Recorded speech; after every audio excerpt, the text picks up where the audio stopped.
Jalen Williams story. Si Jalen Williams ang isa sa mga player ng Oklahoma City Thunder na malaki ang naitulong para mauwi nila ang 2025 NBA Championship.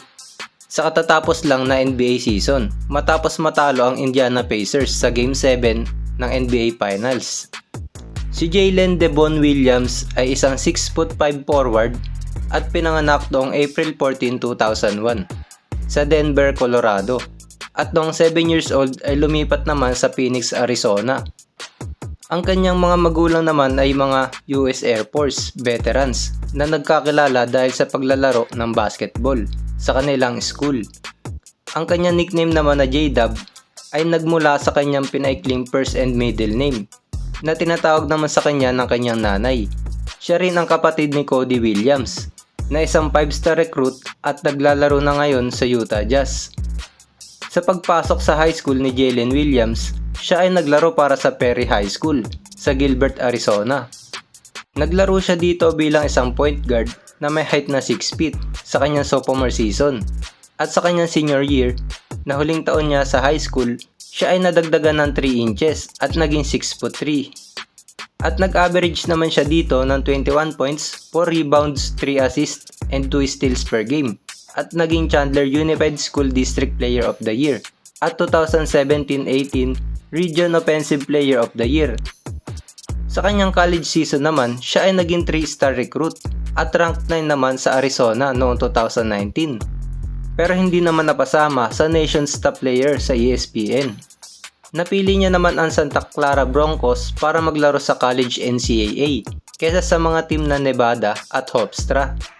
November 5, 2019, ito ang unang laro ni Jalen Williams para sa Santa Clara Broncos na may 13 points, 5 rebounds, 4 assists at 2 steals. Sa kanyang unang taon ay nakalaro siya sa lahat ng games para sa Santa Clara Broncos na meron 33 games at naging starter siya dito sa loob ng 23 games. At siya rin ang nangunguna para sa steals na may 44 para sa kanilang team at ranked 3rd naman sa school's all-time freshman list. Sa kanyang unang season sa college, siya ay nag-average ng 7 points sa loob ng 25 minutes. At sa sumunod na season, dito ay naging parte siya ng starting lineup at naging second sa team scoring at free throw percentage. Dito ay tumaas ang kanyang average sa 11 points sa loob ng 31 minutes. Sa kanyang 3rd year at huling season sa college, dito ay mas na-improve niya ang pagiging scorer. At nagkaroon siya dito ng 18 points per game at 51% shooting sa kanyang 31 out of 33 games. Dito rin siya naging first team All-WCC selection, second team NABC All-District at naging finalist para sa Lou Henson Award. March 31, 2022, dito ay nag-declared na si Jalen Williams na papasok na rin siya para sa 2022 NBA Draft. Kasama ang mga top prospect na sila Paolo Banchero at kanya naging teammate na si Chet Holmgren. Sa pagpasok naman ng 2022 NBA Draft, dito ay napili si Jalen Williams bilang 12 overall pick ng Oklahoma City Thunder. Sa draft din na ito ay kasama niya napili si Chet Holmgren bilang 2nd overall pick para sa OKC. Sa kanyang rookie season, hindi siya agad nabigyan ng starting position, pero nagbago ang lahat nang ma-injured ang kanyang teammate na si Jeremiah Robinson Earl.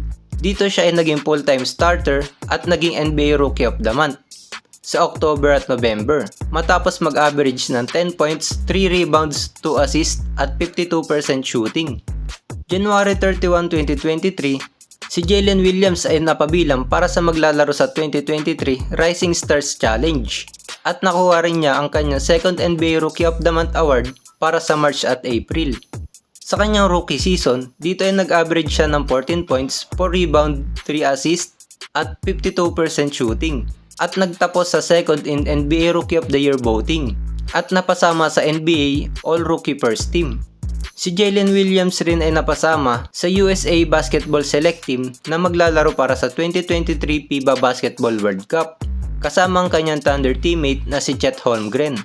Sa sumunod na taon naman at kanyang 2nd NBA season, dito ay tumaas ang kanyang scoring at nag-average siya ng 19 points, 4 rebounds, 4 assists at 1 steal per game. At dito rin ay nagiging effective na siya bilang sidekick ng OKC superstar na si SGA. Dahil sa pagiging low start season naman ng kanyang kasabayan at top prospect sa draft na si Chet Holmgren.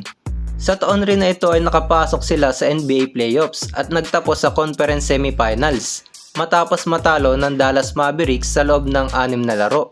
Sa kanyang third NBA season naman, siya ay napabilang para sa magiging reserve sa 2025 NBA All-Star Game.